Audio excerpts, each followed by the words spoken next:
Hi, this is CThompson, Baird and Warner, just getting in touch with you again this week to give you updates, week over week comparisons for what's happening in the real estate market. I use Naperville every week as my source for just to have that same numbers comparing week over week. And so I'm just going to get started right down to the brass tacks here. I'm going to screen share and we're going to get right to it. So here we go. All right, so let me just play the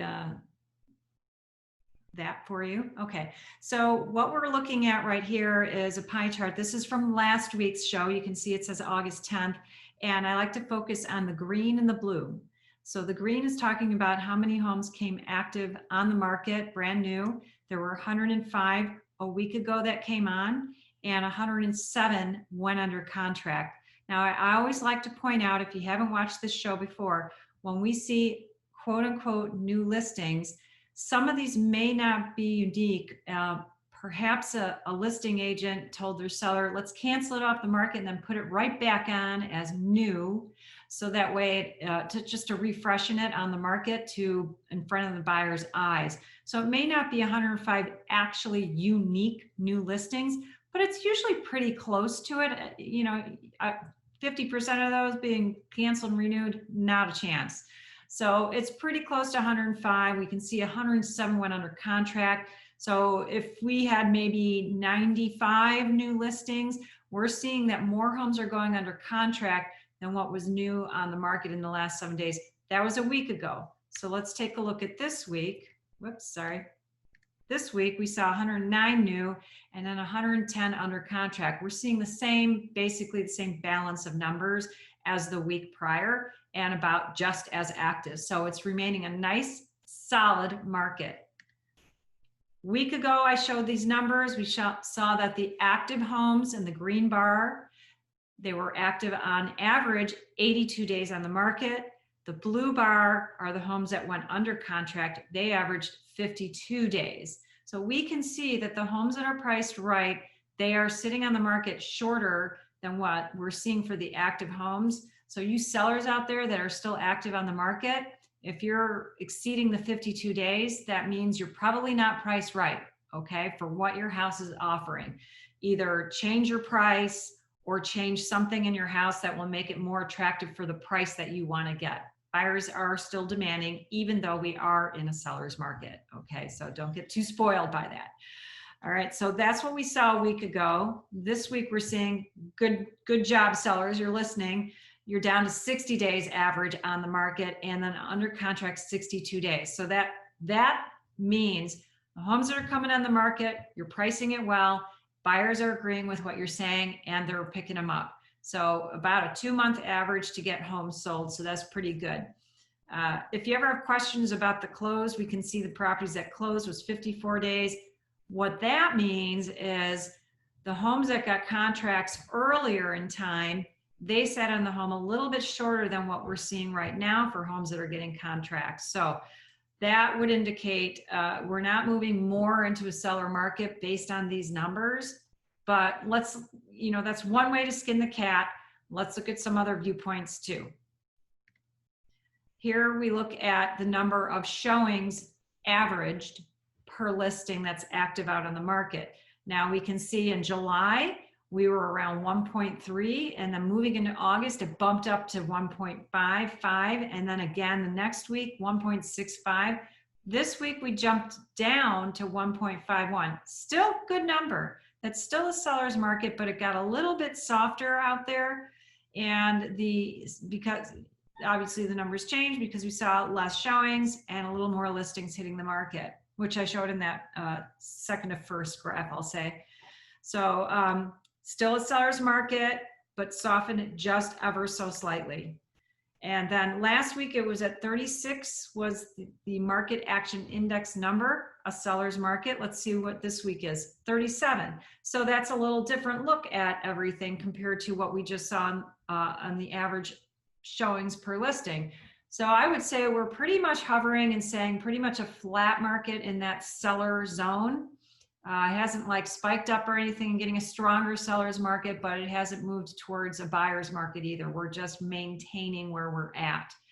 So again, sellers, get out there and, before maybe this softens more. We just barely inched down a little bit in favor of buyers, but still in the seller market.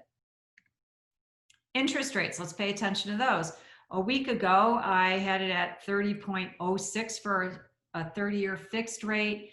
And then for FHA, we had it at 2.82. And now the 30-year fixed rate is up at 3.14 and the FHA at 2.83. So it has jumped up a little bit, still fantastic rates.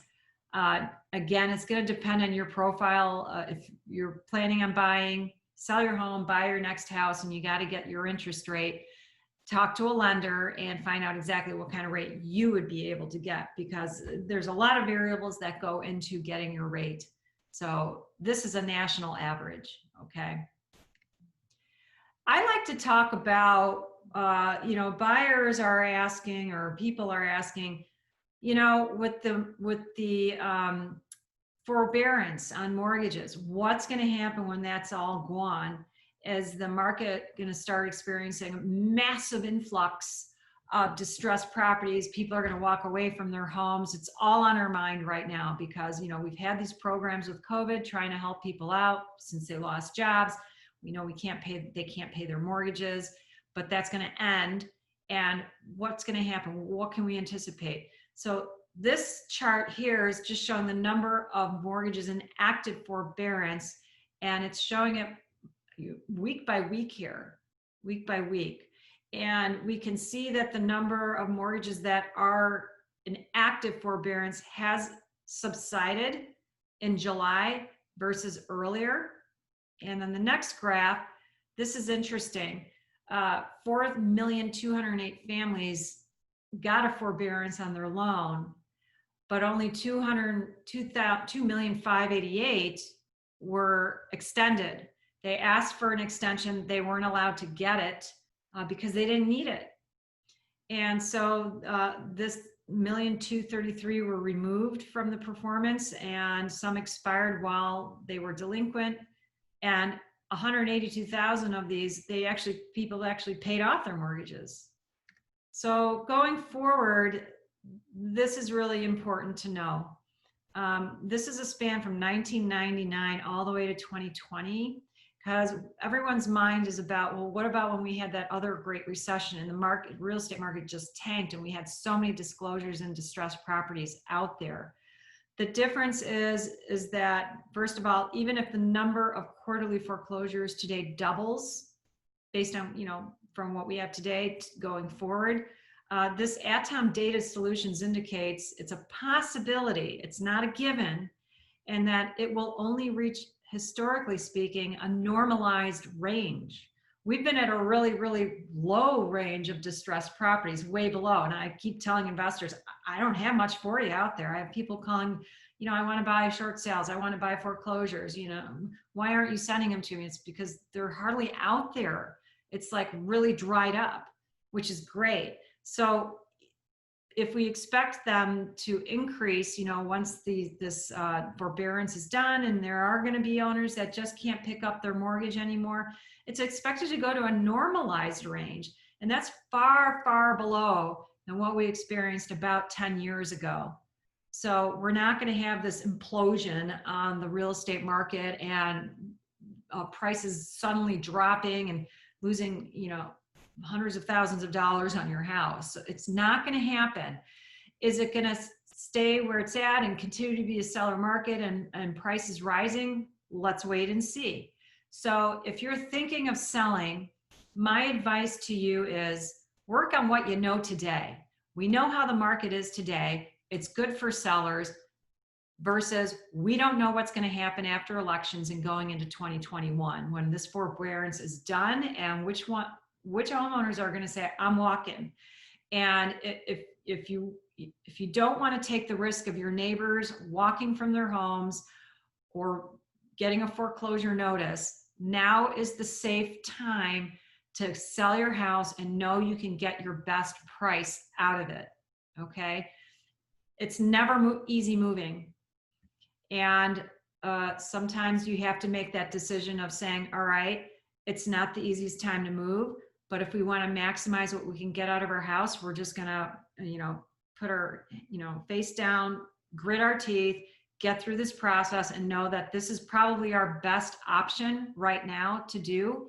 And we'll work with, what's down the road, so that way we know we got the best price for our house. Maybe you need to go into a rental for a few months waiting for that right house to pop up. And that might work out to your favor. If you don't find a house until 2021, maybe it'll be a better deal. We don't know. And then at least I sold it as best price I could. So seriously think about your timing instead of saying, well, I want to wait until the spring market. I want to wait until COVID subsides.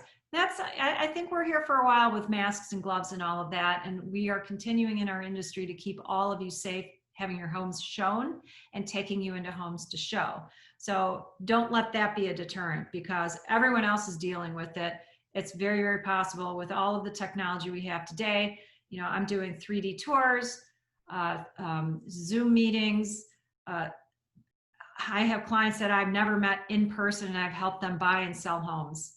So I can definitely do that to keep you safe. There's other agents out there too. We're all very qualified, highly respectful of everyone's safety. So please keep that all in mind, so that way you can act and make the best decision and get the best results for the sale of your home. And also buying. Rates are low. Let's not wait for those to creep up, okay? And then you're going to be shopping and buying a home that's a lower price and smaller home. And then maybe you end up can't even making the move, right? You lost your opportunity. If you have more questions about all of that I just talked about, I'm sure I might have raised a lot of questions in your mind. Just give me a call or even text me at 630-853-2370. I don't have my contact information on the screen this time, so listen carefully. I'm going to tell you my website, and you can just go there and find me, email me, text me also. So my website is ChristineThompson.BairdWarner.com. And if you Googled me and found me on YouTube, you know how to spell my name. But if not, it's ChristineThompson, and then Thompson, THOMPSON, .BairdWarner, B for boy, AIRDWARNER.com. That'll get you to my website, and then you can find all my contact information there. I look forward to hearing from you and answering all your questions, so that way you can feel fully informed of what's happening in the market and make educated decisions with your real estate choices. You take care, stay safe out there, and have a wonderful day. Bye-bye.